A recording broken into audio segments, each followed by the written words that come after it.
Né? Lei de conservação e lei de destruição. Essa é a CIBET. Eu estou trabalhando só com uma. Elas estão juntas, é exato. Você tem até meia-noite, mentira. Você tem até às 9. 9 horas. Antes disso, 10 para as 9, a gente acompanha a nossa exposição. Boa noite a todos. Antes de mais nada, boa noite. Eu gostaria de agradecer o convite que me foi feito. Em especial porque, sendo a palestra nesse feriado prolongado, me deu a oportunidade de continuar trabalhando no feriado, né? Caso contrário, eu estaria em casa com os jogos da Copa América, jogos fadonhos e tudo.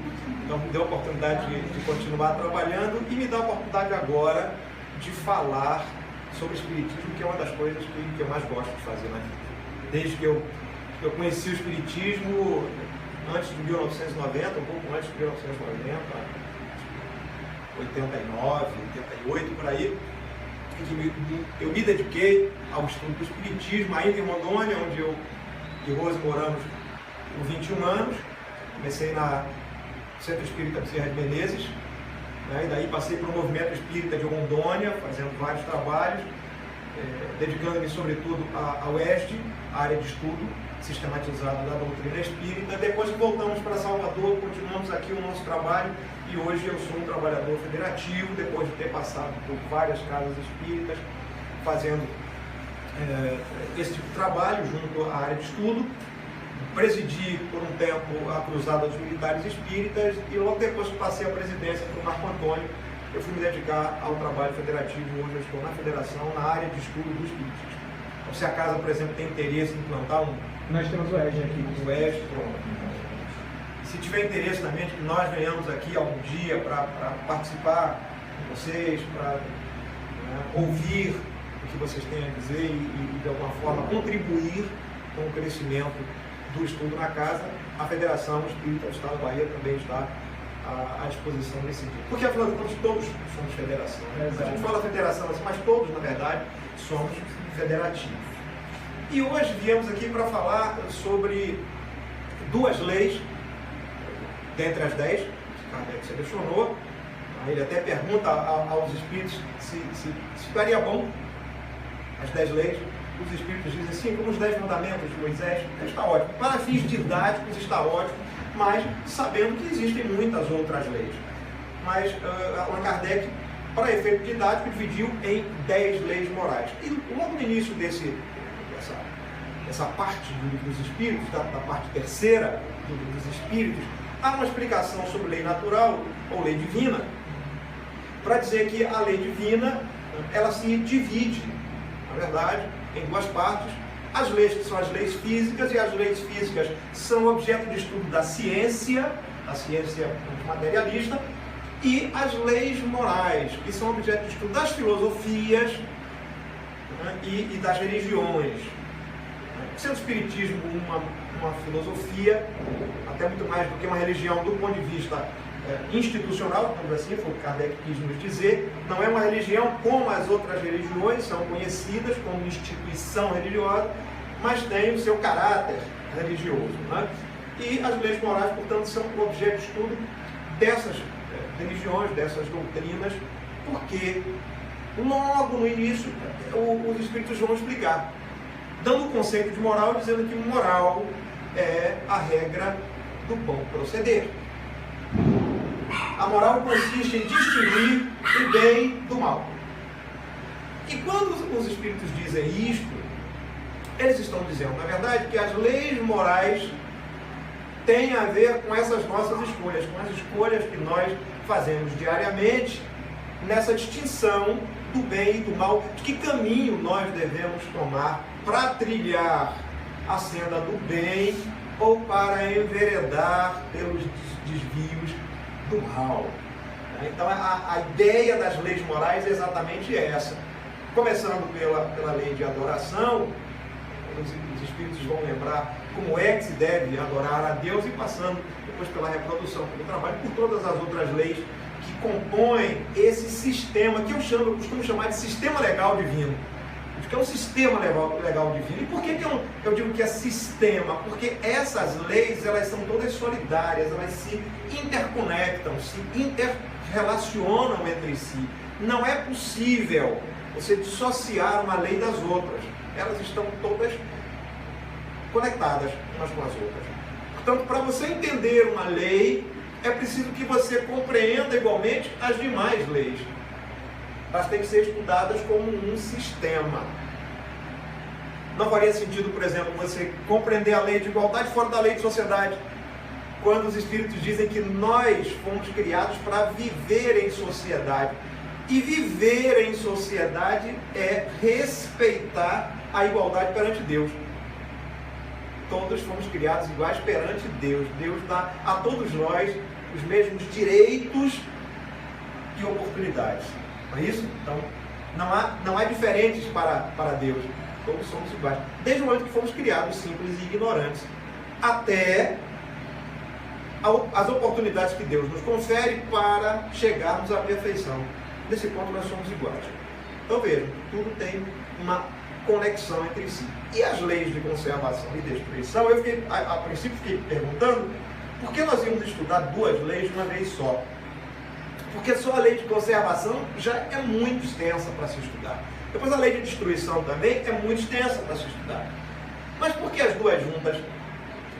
Porque as duas, talvez de todas as leis, as duas são aquelas que estão, eu acho que mais conectadas. Mas elas têm uma forte ligação entre si, né? De maneira que quando você estuda uma, quase que é obrigatório você estudar a outra lei. Quando você estuda a lei de conservação, é quase obrigatório estudar a lei de destruição também. Eu estava assistindo a um vídeo de um rapazinho, muito interessante, porque ele também veio dos grupos de estudo sistematizado da doutrina. Ele estava fazendo uma palestra, eu não sei em qual centro espírita, eu assisti o vídeo pela internet, e ele começou a sua exposição dizendo uma coisa que eu não havia pensado ainda. Ele disse o seguinte: olha, eu vou falar sobre lei de destruição, mas eu queria fazer um esclarecimento antes. Porque assim, quando a gente fala de lei de destruição nos grupos de estudo, nós precisamos de mais de uma, às vezes de mais de duas sessões para esgotar o assunto. Simplesmente porque as pessoas não compreendem como é que há uma lei moral de destruição.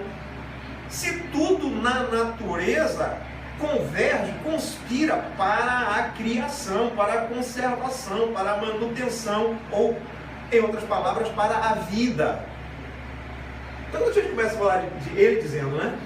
Quando a gente começa a falar lei de destruição como lei moral, as pessoas não entendem e elas começam a trazer vários exemplos de como essa destruição contraria o princípio da vida. Por exemplo, falando das catástrofes, que é objeto de estudo de Allan Kardec e dos espíritos no capítulo Lei de Destruição. Por que as catástrofes existem? Por que elas são necessárias muitas vezes? Por que Deus permite que essas catástrofes, né, ceifem vidas? E aí é uma pergunta muito interessante: por que vidas inocentes são ceifadas junto com aquelas outras vidas que poderiam não ser tão inocentes assim? Porque todos estamos, quando vem uma catástrofe, todos estamos, digamos, no mesmo barco, né? Essa é uma pergunta que Allan Kardec faz com muita propriedade e que os espíritos respondem: é porque quando vocês olham para a catástrofe, vocês olham do ponto de vista material, vocês não olham do ponto de vista espiritual. Então a morte para vocês, do ponto de vista material, tem um significado que para nós, do ponto de vista espiritual, não tem. E é por isso que é tão importante estudar a lei de destruição. Porque a gente poderia começar dizendo o seguinte: viver é uma necessidade. Alguém aqui tem dúvida de que viver é uma necessidade? Já passou pela cabeça de alguém aqui: viver não é necessário? Porque mesmo aqueles que olha, mesmo aqueles que cometem o suicídio, mesmo aqueles que tiram a sua própria vida, eles não acham que viver é desnecessário. Não. Eles até gostariam de continuar vivendo. Eles só não têm, naquele momento, só não têm forças para continuar, digamos assim, suportando as agruras, as aflições, os sofrimentos que a vida lhes impõe. Ou porque eles fizeram as escolhas, né, que levaram àquela situação, ou porque alguma outra causa externa os levou àquilo. O fato é que eles não conseguem suportar, eles não têm mais coragem para seguir adiante.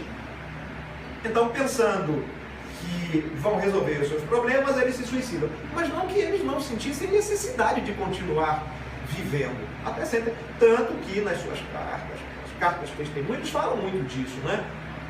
E pedem desculpas, porque vão tirar a própria vida. Então, viver é uma necessidade. Tem até uma música acho que é do Legião que diz isso, né? Viver é uma necessidade. E de fato é.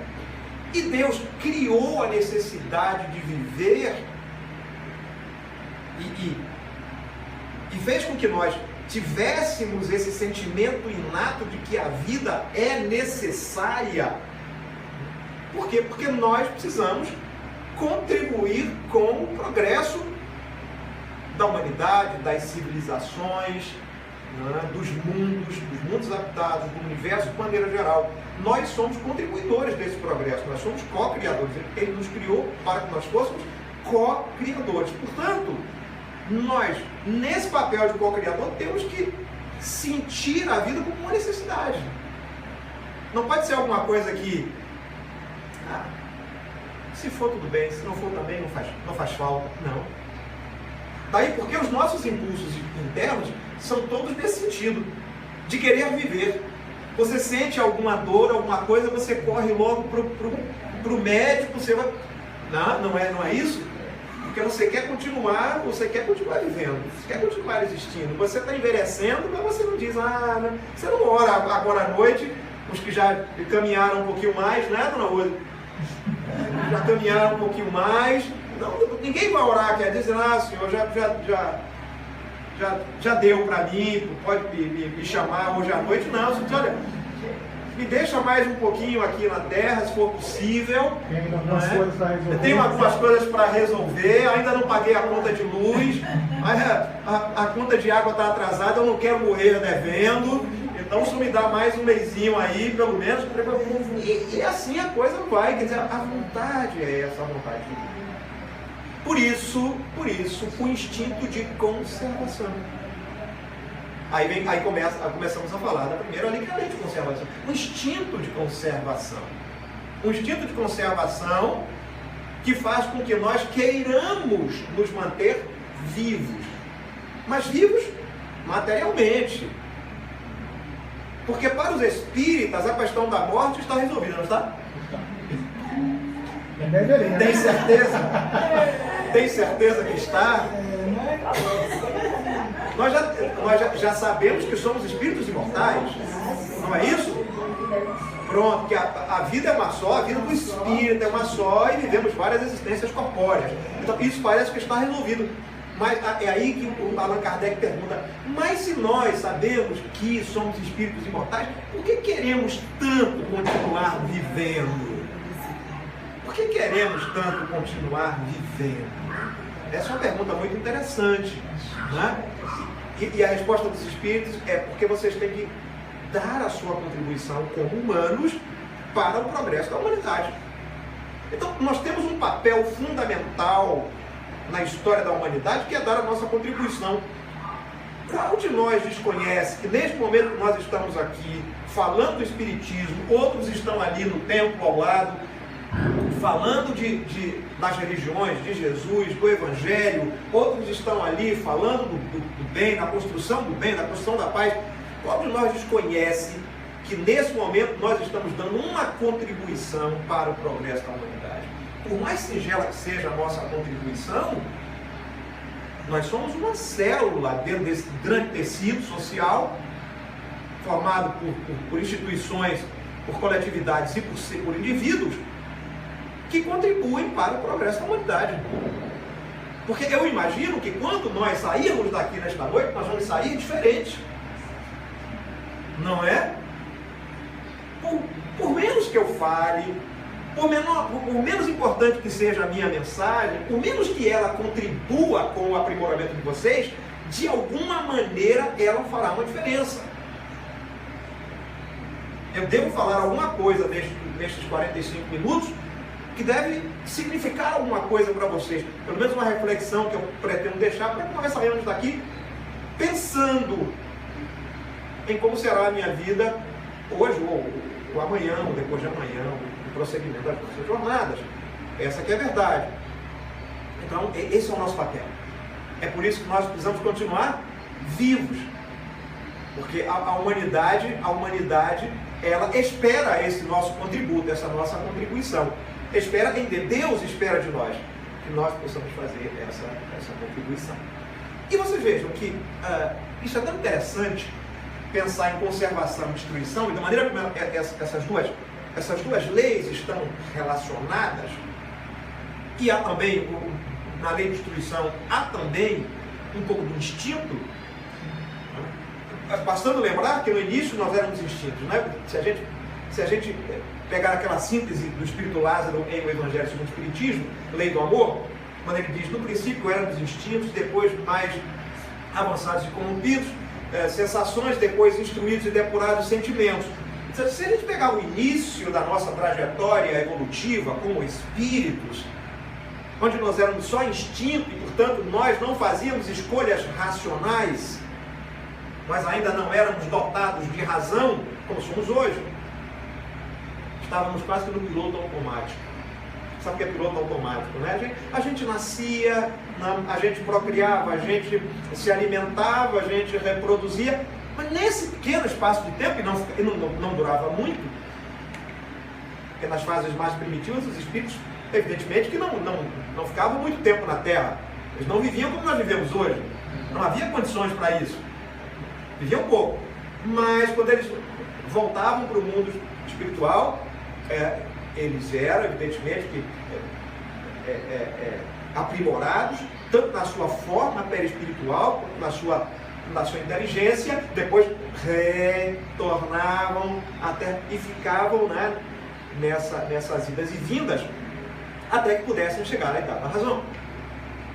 Mas vamos lá, vamos pensar no início.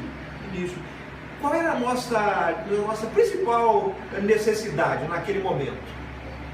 Como ainda é hoje, mas vamos pensar naquele momento lá atrás. Qual era a nossa principal necessidade? A necessidade fundamental.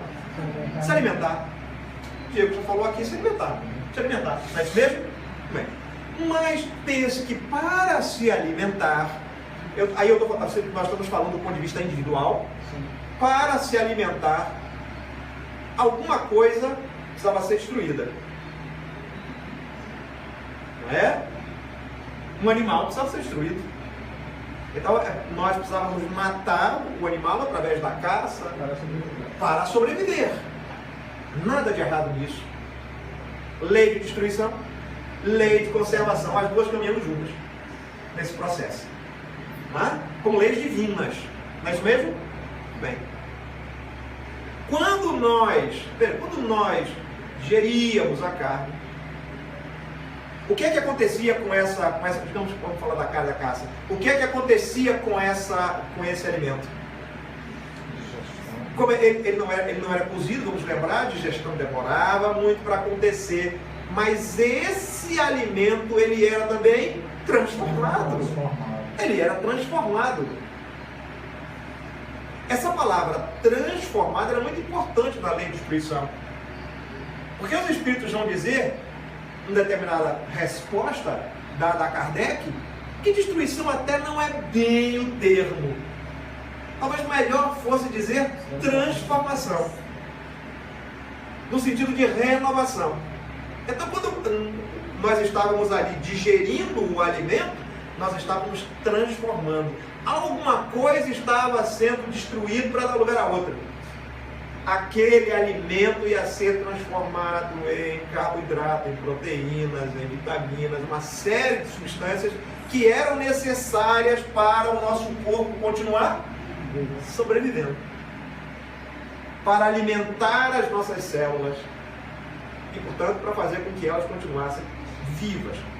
As próprias células, elas passam a cada segundo por esse processo. Embora a gente não perceba, não é? Milhões e milhões de células morrem a cada segundo e outros milhões de células renascem num processo ininterrupto de morte e renascimento, morte e renascimento, morte e renascimento. Tudo isso para fazer com que o nosso corpo continue existindo, para que ele se conserve como está. Evidentemente que nesse processo de morte e renovação, morte e renovação, morte e renovação, haverá um tempo em que essas células elas se renovarão com mais dificuldade. Não é isso? Isso quer dizer o quê? Quer dizer que nós estamos envelhecendo. Que nós estamos envelhecendo. Então as células já não se renovam mais com tanta facilidade, na mesma proporção, na mesma medida. E o que vai acontecendo com o passar do tempo? Aquilo que era jovial, pele elástica, cabelos sedosos, bonitos, longos, né? Eles vão se transformando.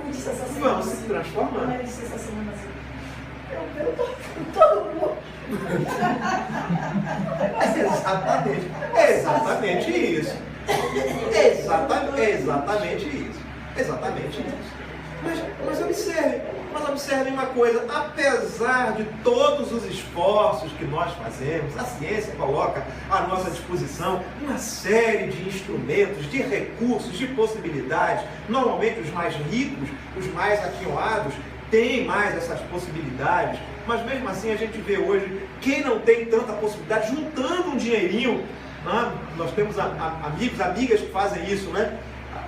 Vai juntando dinheirinho ali na poupança porque elas querem fazer um esticamento. Normalmente a mulher quer fazer um esticamento, quer tirar os pés de galinha ou quer afilar o narizinho e tudo mais, na tentativa de se manter, de se conservar jovem.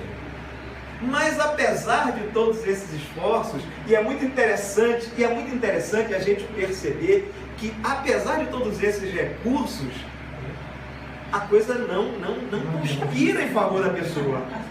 Porque a pessoa, quanto mais ela tenta burlar a lei divina, ela vai ficando pior.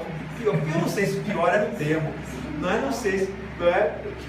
Vai parecendo uma outra pessoa, vai ficando de alguma forma irreconhecível, uma transformação, é verdade, uma transformação.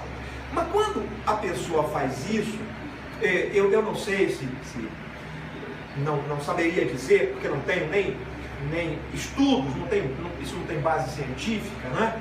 Mas me parece que a gente consome uma energia na direção errada. Porque o processo conservação, destruição, se a gente atrela, vincula esse processo conservação, destruição a progresso, que é uma outra lei, a gente deveria pensar o seguinte: olha, quanto mais eu envelheço,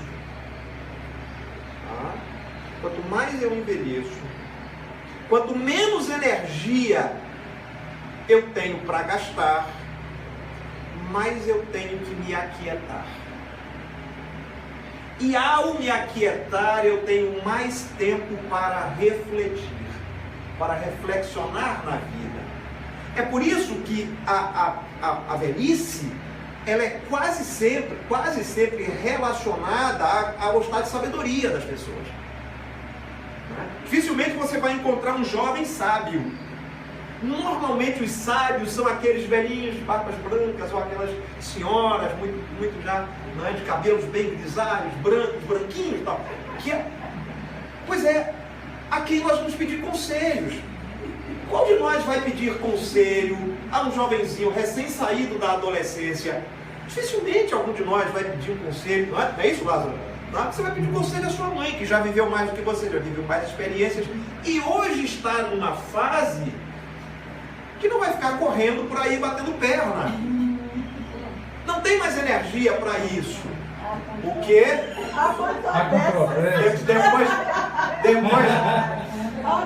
Depois do 0800, né? Dos ônibus, dos metrôs e tal, né? Os idosos estão batendo perna, né? É o que eles mais fazem. Desce em um, sai em outro. Os motoristas ficam doidos, ficam porque os ônibus às vezes enchem de idosos.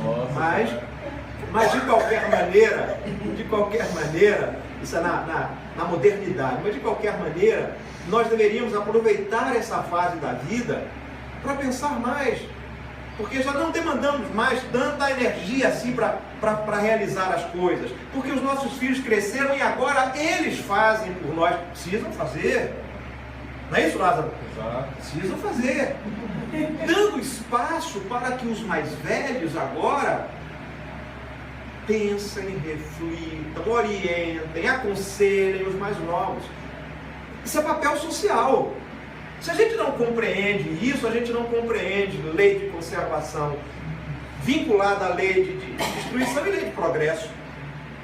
Porque o envelhecimento é, de alguma forma, a destruição. Não é? Nós sabemos que estamos mais próximos do portal da morte física.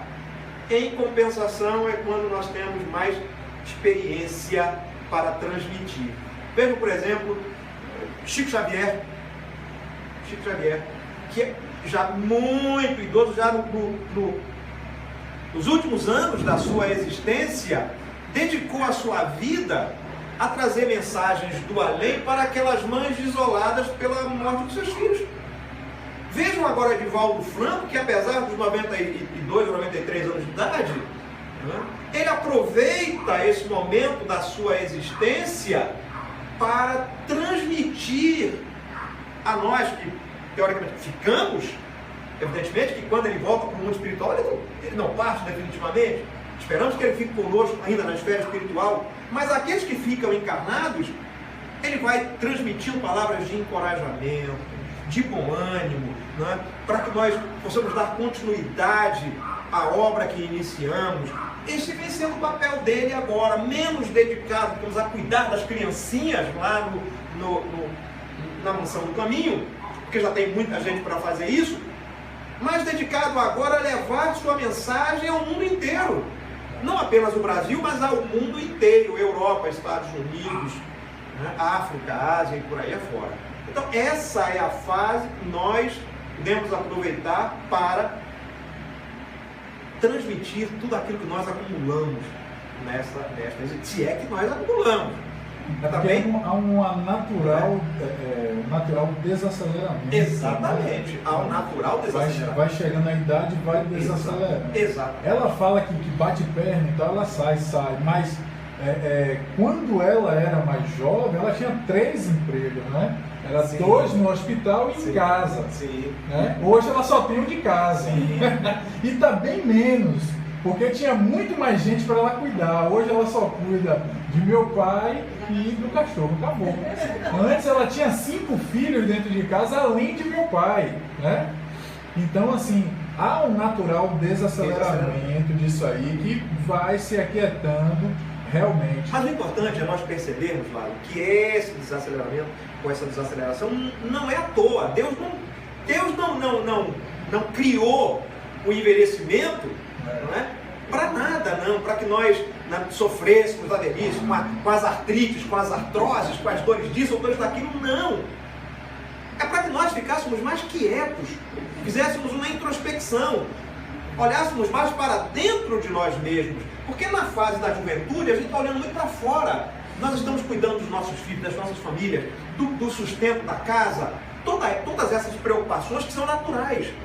O jovenzinho ainda está cuidando da sua formação profissional, técnico profissional, estudando muito, preparando-se para o vestibular, depois faz a faculdade, depois vai para a vida adulta, constitui família, depois tem que pagar as contas, botar os filhos na escola para que o ciclo, não é? Continue girando. No entanto, quando a gente chega na velhice, espera-se pelo menos que nós tenhamos esse momento para reflexão. Que é a reflexão em cima das experiências. Das experiências que viveram. A gente vai fazer contabilidade do que fez, do que não fez, do que poderia ter feito, né? Sem arrependimentos, evidentemente, sem culpas.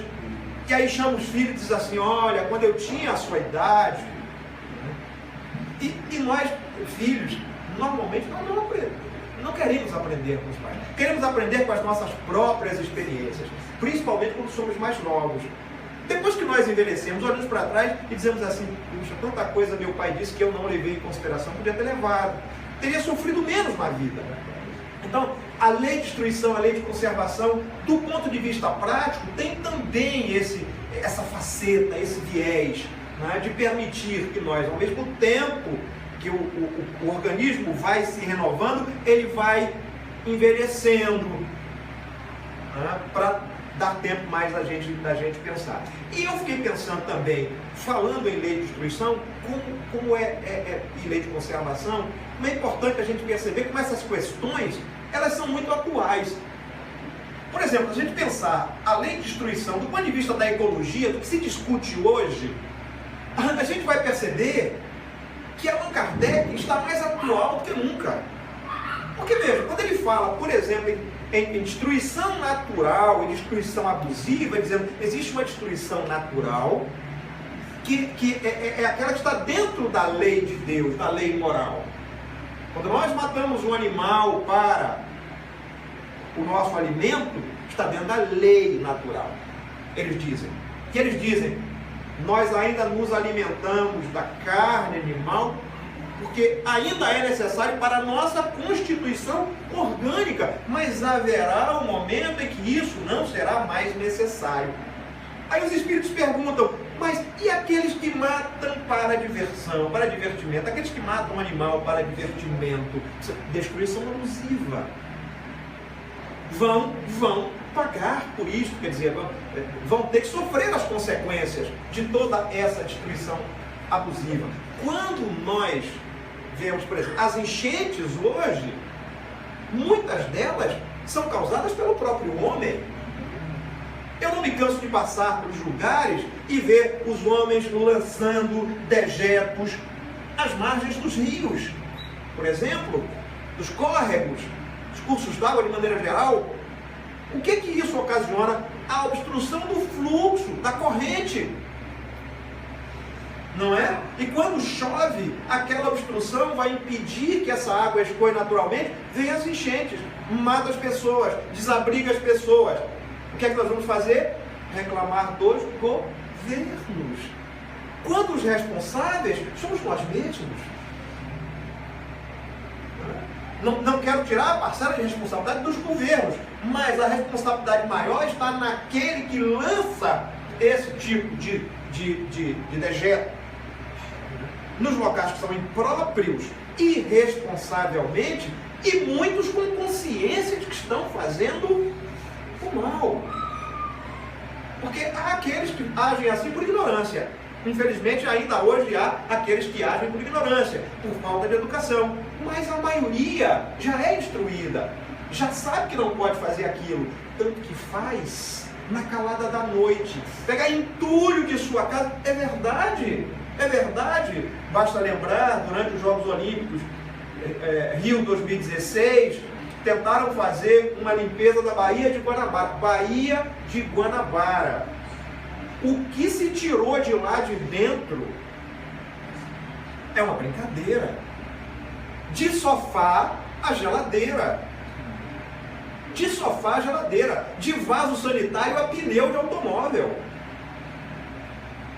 Ou seja, uma atitude criminosa que está dentro do conceito de destruição abusiva que os espíritos já falavam à época de Allan Kardec. 1857, metade do século XIX, quando nem se cogitava em se falar em ecologia. Essa palavra não existia. Tanto que Kardec não a utiliza em livros, porque não existia. Ecologia é coisa do nosso tempo. Mas veja que nós abrimos os olhos tardiamente. Se nós tivéssemos com os olhos abertos desde aquela época. Os Espíritos já nos instruíam a esse respeito, muita coisa poderia ter sido evitada. Mas ao contrário, nós fechamos os olhos.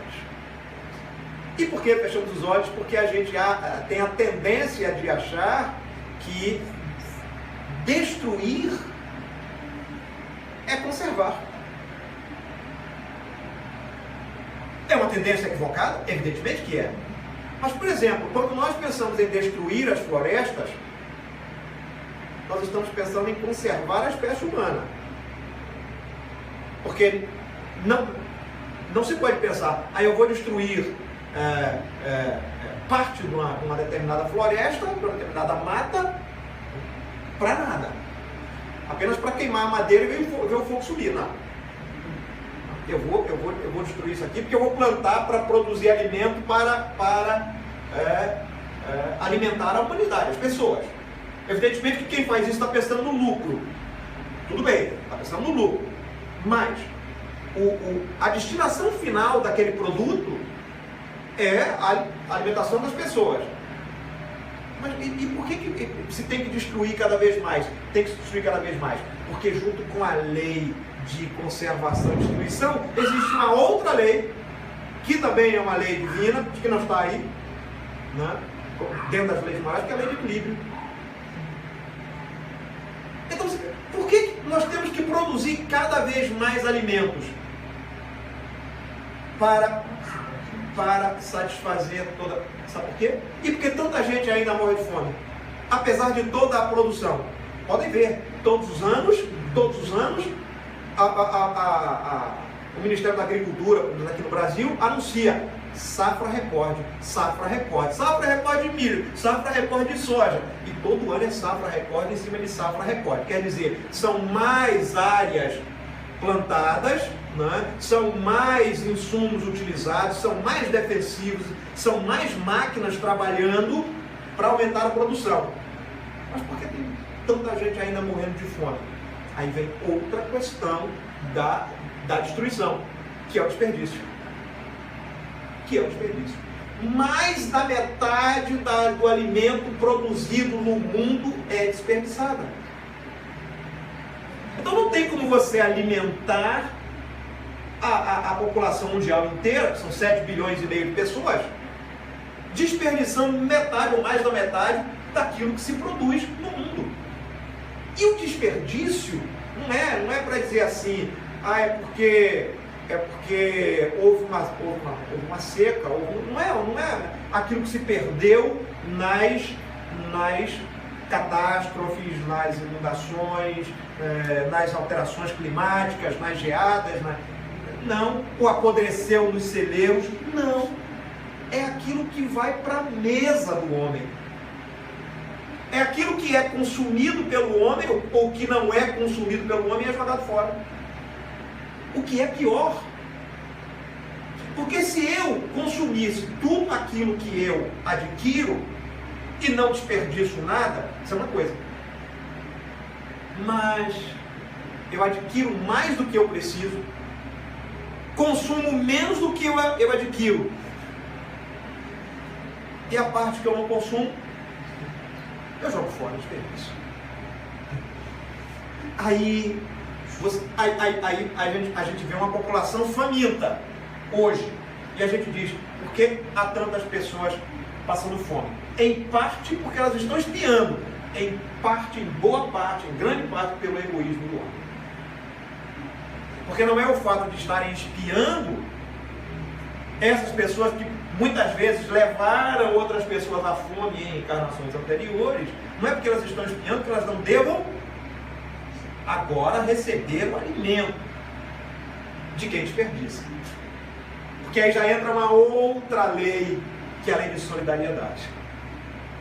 Uma lei de caridade, como está lá na 10ª lei. Lei de justiça, de amor e de caridade. Veja, eu disse, elas funcionam num sistema. Essas pessoas famintas existem para que nós, que temos alimento à mesa, pensemos nela, exercitemos a caridade. Não quer dizer que elas sejam vítimas. Porque muitas vezes elas deram causa à situação que experimentam hoje. Assim como aqueles que desperdiçam hoje estão dando causa à situação que vão viver amanhã. Dentro de outra lei chamada lei de causa e efeito. Mais uma vez, as leis funcionando como sistema.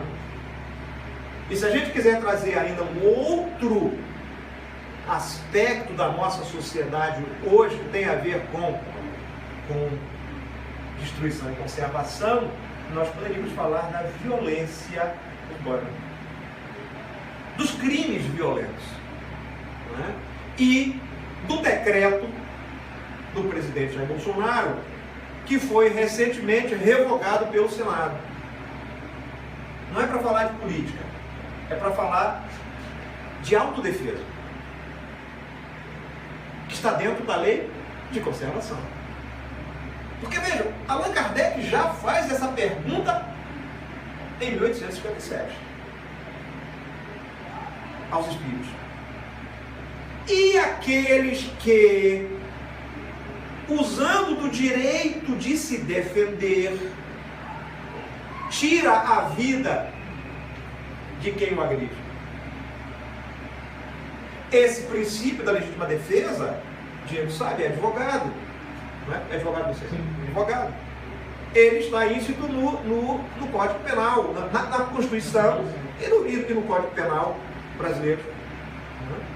Tem direito de se defender, usando os meios moderados, aquele que repele injusta agressão atual e iminente. Ok? E aí, o presidente edita um decreto flexibilizando posse e porte de armas, dizendo: todo cidadão tem o direito à sua autodefesa. Portanto, se alguém entra na sua casa com uma arma, ele precisa estar armado. Isso, defesa do presidente.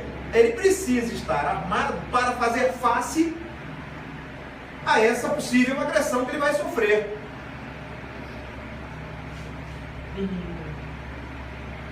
Como é que o Espiritismo resolveria essa questão, que é uma questão da atualidade, que chama os espíritas a tomar uma posição?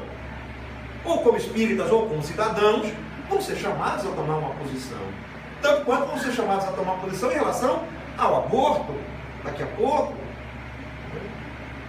Aí, Allan Kardec questiona os espíritos a esse respeito. E daí, se eu for agredido, os espíritos respondem assim: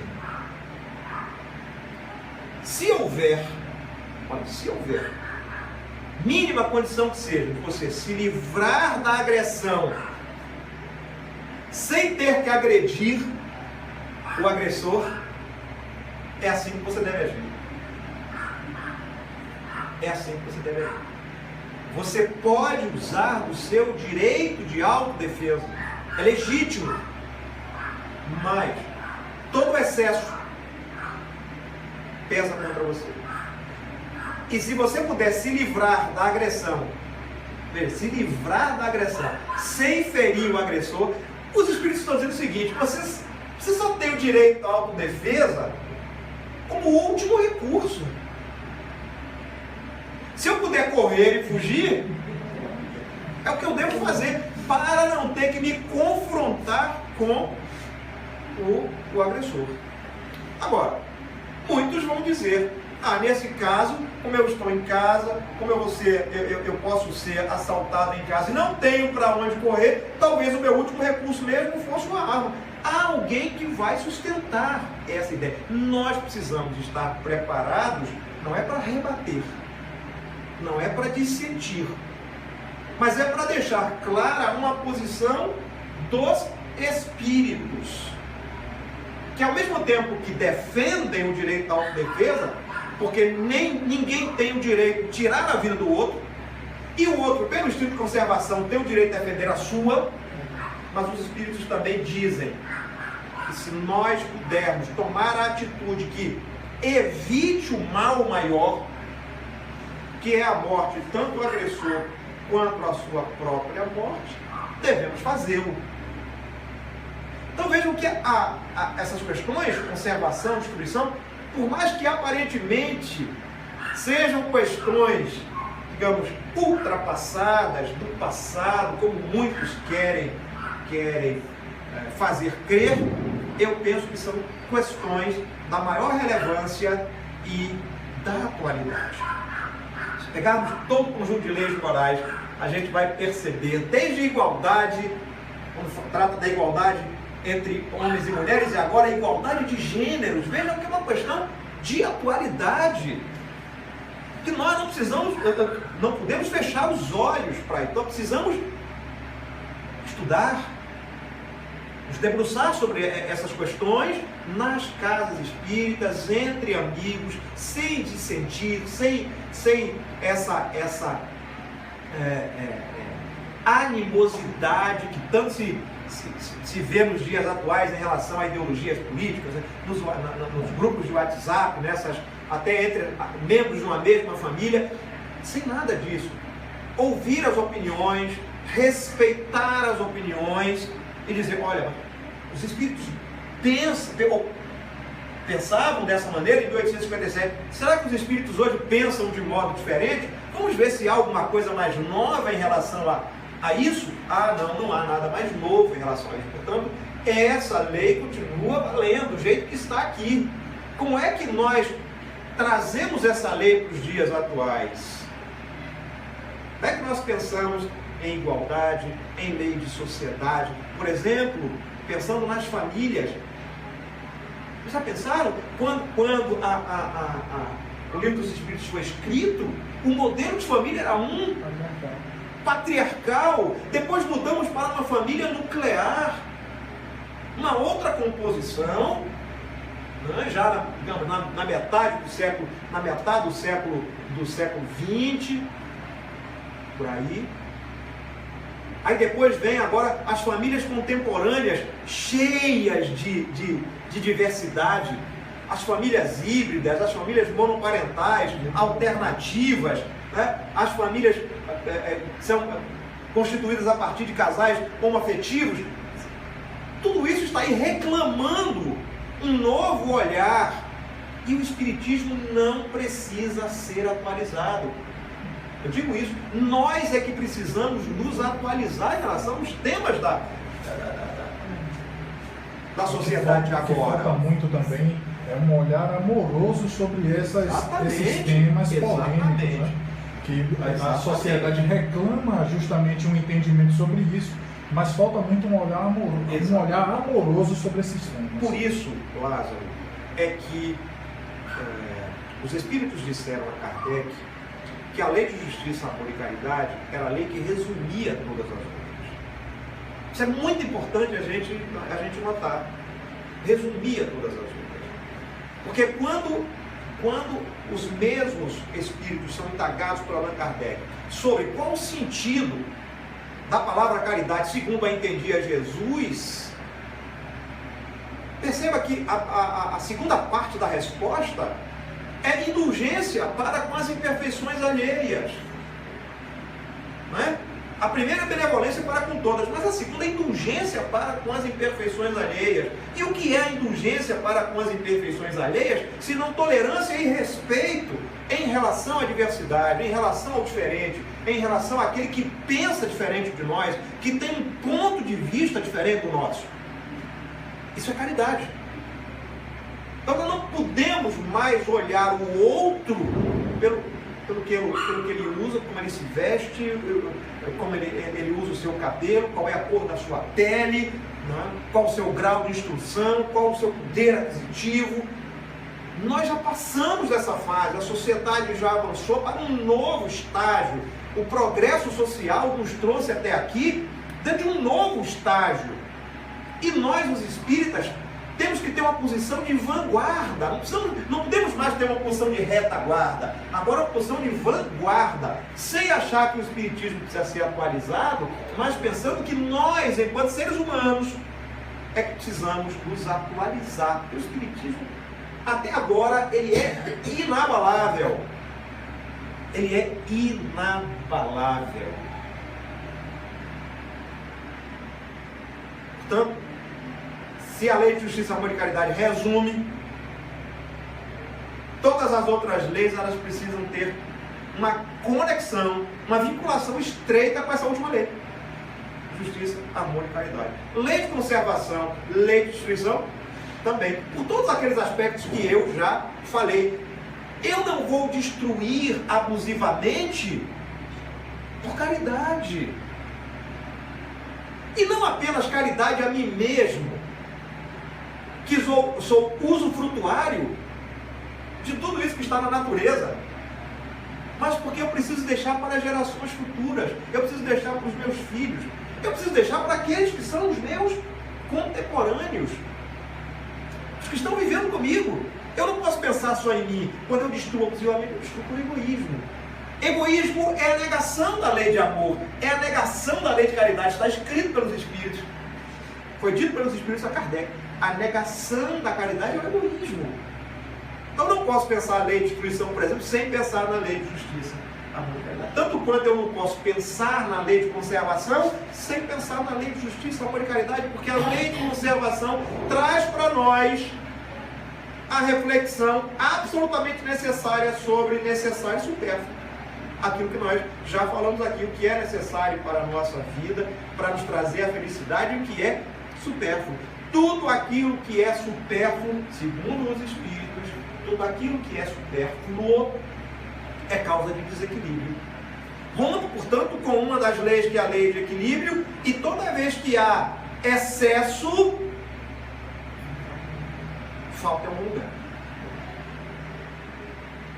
Mas eu diria ainda mais, apenas para fechar a nossa fala, falando de excesso de falta necessário e supérfluo, tá? Porque é uma coisa que eu tenho dito. O excesso já constitui a sua própria falta.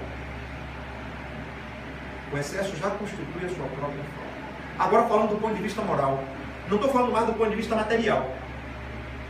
Isso é para que a gente olhe para dentro de nós mesmos e pensemos: o que está excedendo em mim? Talvez a única exceção seja o amor, a justiça e a caridade.